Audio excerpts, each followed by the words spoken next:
Vamos falar desse projeto de lei que altera a legislação eleitoral e partidária. É muito polêmico, está chamando a atenção das autoridades da Justiça Eleitoral, do Ministério Público Eleitoral, de quem faz a fiscalização desses recursos que são públicos. Não é nem o momento do Congresso votar esse assunto, não é prioridade para o país esse tema, nós temos outras prioridades, geração de emprego, reforma tributária, reforma administrativa, enfim.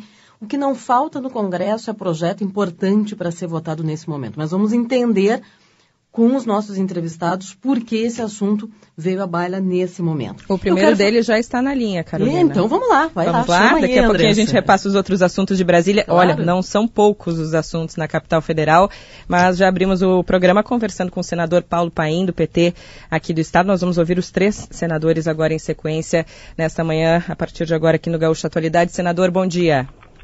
Bom dia, Andressa, bom dia, Rosane, bom dia, Carolina e bom dia, Librando. Bom dia, senhor. Bom, nós fazemos esse contato porque o projeto já passou pela Câmara, hoje está na prioridade da votação do Senado. Quero saber, primeiro, a sua posição na votação desta tarde, que deve acontecer nessa tarde, e quais são os prós e contras desse projeto que chega ao Senado hoje. Primeiro dizer que a minha posição é de que nenhuma matéria deveria ser votada correndo de forma exacerbada, tornando o Senado uma casa carimbadora. Fizeram isso com a emenda 95, fizeram isso com a reforma trabalhista, querem fazer isso com a reforma da Previdência, fizeram praticamente isso com a MP da Liberdade Econômica, e agora esse projeto de novo ficou 10 meses lá na Câmara dos Deputados, e querem votar do dia para a noite sem que haja um debate aprofundado sobre um tema tão importante para a vida nacional, que é a democracia e o processo eleitoral. A bancada vai se reunir a partir de 8h30 e estarei lá, e a minha posição é que não deveriam votar essa semana, que a gente pudesse aprofundar o debate, porque quanto mais a gente fica conhecendo algumas questões importantes sobre esse projeto, mais preocupa, né?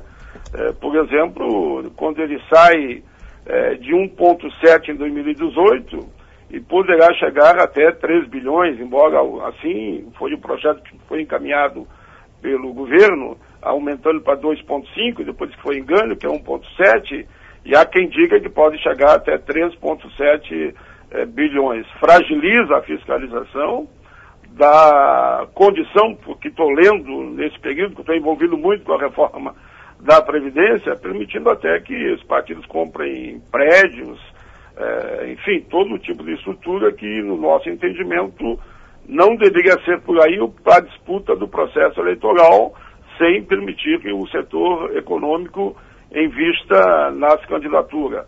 Acho que nesse aspecto é positivo, mas, pelo outro lado, como está fragilizando a proposta original que nós participamos lá de 2018, no meu entendimento, não deveria ser votado. Se ficar assim, eu não votarei favorável. Claro, vou para a reunião da bancada, mas de pronto, se resolverem votar, eu vou pedir que liberem a bancada. Se não liberar, eu não votarei favorável. Dos modos que está aqui. Já dizem que o relator vai apresentar um outro parecer. Pois é, senador, há possibilidade de mudanças nesse parecer para uma adaptação no texto, ou simplesmente o senhor acredita que por falta de tempo, de debate e diante de algumas distorções que tem nesse texto, simplesmente seria melhor que o presidente Davi Alcolumbre deixasse esse assunto de lado para melhor entendimento? Olha, eu aqui nessa casa, quando há vontade política, as coisas são votadas mediante acordo. Se todas as partes, olhando o que foi no passado, e lá era 1,5, agora pode chegar até 3, segundo alguns dizem, e nós construir uma forma tal que endureça a fiscalização, não facilite para o uso indevido do dinheiro público, e que ele seja especificamente para o processo de defesa da democracia, é uma coisa. Por isso que eu acho que é possível se construir um entendimento. Não precisa votar essa semana, não. Podemos votar a semana que vem, podemos construir um entendimento. Feito um entendimento aqui, a Câmara vota até no outro dia, se for necessário, mas eu acho que é possível construir esse caminho. Se não for possível, bom, fique para o ano que vem. Não é nenhuma sangria desatada se o processo eleitoral municipal ficar com as regras atuais.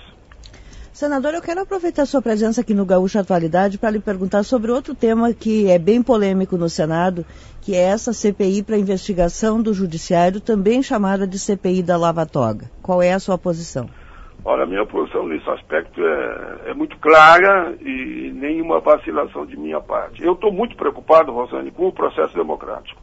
Ontem, quando eu vi na tribuna do Senado, só estava eu e mais 2 debatendo a reforma da Previdência, mas o líder Marco Rogério, um dos líderes do governo, ele fez um discurso que as pessoas não estão percebendo com a fragilidade do Estado democrático que estamos vivendo nesse momento. Quando ele desceu, ele disse, podemos ter alguma divergência, mas na defesa da democracia pode saber que nós estamos juntos. Por isso que eu acho que nesse momento, quanto mais você entrar com CPI da Lava Toga, ou seja, CPI sobre o Judiciário, não ajuda a construção do processo democrático. Nós temos muito mais nesse momento de se preocupar, na minha avaliação, das grandes causas do povo brasileiro, como a questão do desemprego, que está assustador, a reforma da Previdência, que temos que aprofundar o debate. Eu não sou contra aprovar, mas desde que seja feito os ajustes necessários, porque eu tenho falado diariamente aqui no plenário e na comissão, que eu faço o debate lá e faço aqui, mostrando os verdadeiros circos de horror que estão embutidos nessa reforma e que muita gente não sabe. Eu digo isso para justificar, eu acho que não é esse o caminho da CPI da Lava Toga e por isso não assinei. E um último ponto, senador, que também está pendente para votação na próxima semana no Senado, é o nome do subprocurador Augusto Aras para assumir a PGR, a Procuradoria-Geral da República. O senhor já tem um posicionamento a respeito da indicação do nome dele? Já pode nos adiantar? Olha, e pelo que percebo aqui, porque conheço um pouco a casa, essa vai ser uma votação mais tranquila que todos possam imaginar. Independente da tradição, que todos nós gostaríamos que fosse um dos 3 indicados, ele tem dialogado com todos os senadores. Ele conversou conosco na reunião, fizemos uma reunião de 5 senadores com ele. Ele foi muito claro, muito transparente, a defesa da democracia, da Constituição, e eu fui constituinte, contra todo e qualquer exagero que fuja às barras fundamentais da lei e do processo democrático. Eu entendo que se ele não for unanimidade, vai ficar muito próximo a isso. Na minha avaliação, pelo que eu vi aqui nas conversas com os senadores, inclusive no campo da oposição. Ok, nós lhe agradecemos, senador Paulo Paim, do PT aqui do Rio Grande do Sul. Obrigado por nos atender nessa manhã. Bom trabalho para o senhor. Um abraço ao Rio Grande, um abraço a Andreasa, Rosânica e Carolina. Um abraço. Obrigada, senador Paulo Paim.